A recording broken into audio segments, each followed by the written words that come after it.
Well, 2025 is coming to a close, and the time has come for me to look back on the year and reflect on what my favorite movie of the year is, not best. And I have come to a conclusion that Sorry Baby, obviously, is my favorite film of the year. This was quite hard to decide, but also easy in a very real sense. It was hard because there are many films that I can confidently say that I love this year.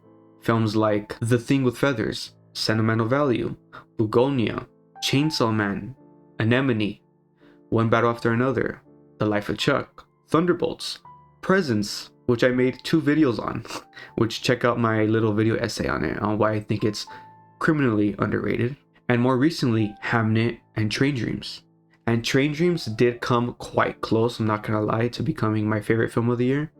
That film touched me on such a personal, spiritual level that it's hard to put into words, to be honest.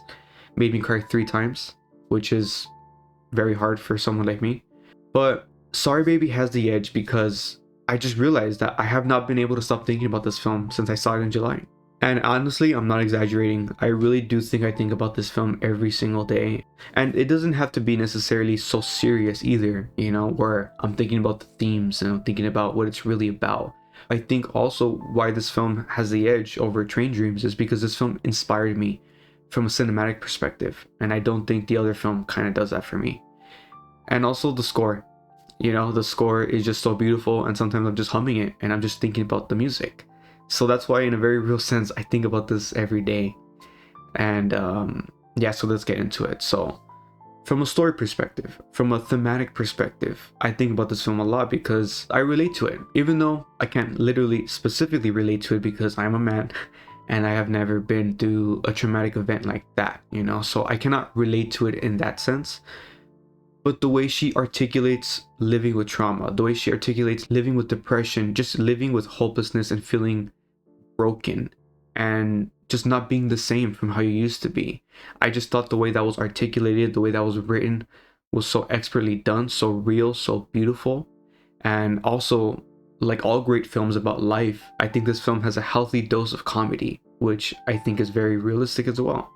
And I just really appreciate the comedy in this film. I really appreciate the way she wrote it, the way she acted in it, and just across the board, everything. I just love it. The last sequence when she's talking to the baby, those are things I've thought. I have never actually said those things to a baby, but those are things I've thought, and it just feels, that's why this film just feels so relatable to me in so many aspects, that I just feel like it showed me,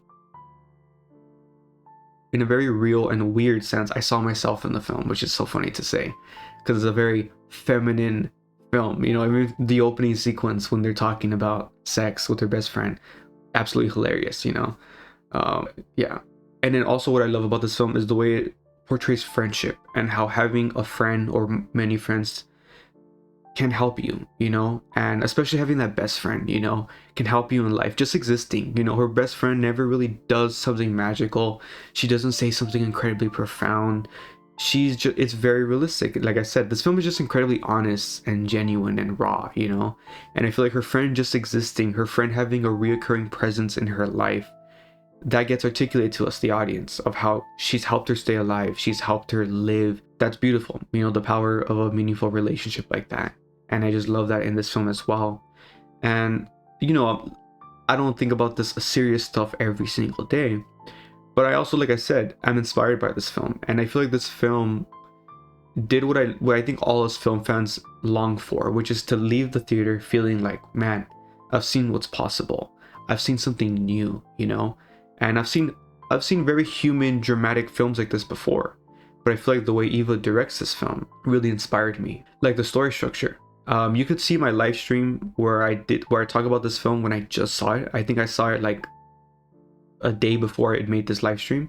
So those are my initial thoughts, and you can check that out to see how the story structure and the way the story was told I wouldn't say it had a profound influence on me, but I had a very impactful one. I had a very unique cinematic, or a very unique theatrical experience. And I just love the way she set up the titles, the title cards, the way she worded them, very interesting, and it sets the tone for that chapter and kind of makes you prepare. A sequence that I love. I just love when a film really utilizes the cinematic medium. And of course, that haunting time lapse moment, which it's not exactly a time lapse, but it functions as that in a way, where you see the house with the sun, the house at blue hour, and the house at night. And it's like I said, it's so haunting. There's this feeling of dread, this feeling of disbelief, but also you knew it was coming. And I just love the way it's articulated. And I just feel like that's cinema. You know, you could only convey things like that with visuals through cinema. And then with cinema and the play of time, you know, the manipulation of time. And another sequence I love from a cinematic perspective is when she's taking down her thesis from her window, and it's overlaid with the audio of her phone call with her friend.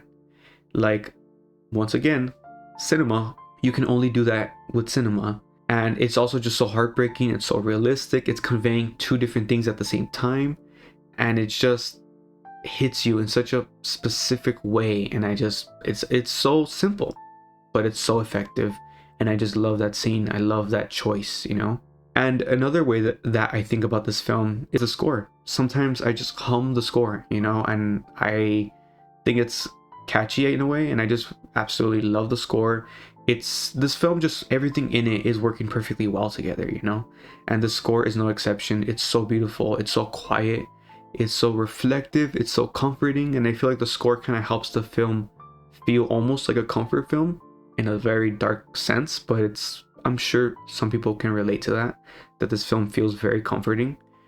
And Leah Young Russell's score, I believe that's her name, or that's how you pronounce it. Yeah, I absolutely love the score. So beautiful. I listen to it often and I hum it often. And yeah, I think that's all I'll say. I absolutely love this film, as you can see. And let me know your thoughts on Sorry Baby. Let me know what your favorite film of the year is.